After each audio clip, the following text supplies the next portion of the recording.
আসসালামু আলাইকুম বন্ধুরা, কেমন আছেন সবাই? আশা করি সবাই ভালো আছেন। আলহামদুলিল্লাহ আমিও অনেক ভালো আছি।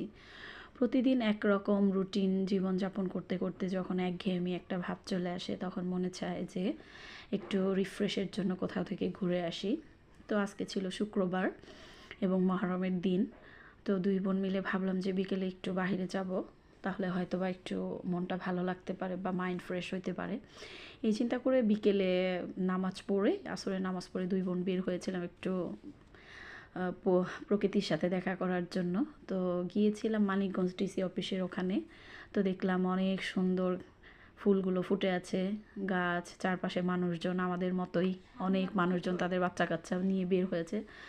তারপর ঘোরাঘুরি করে মনটা একটু ভালো লাগলো। তারপর সন্ধ্যা হয়ে গেল, আবার বাসায় ফিরে আসলাম। প্রতিদিনের কর্মব্যস্ততা এভাবেই চলছে সবার জীবন। আসসালামু আলাইকুম, সবাই ভালো থাকবেন।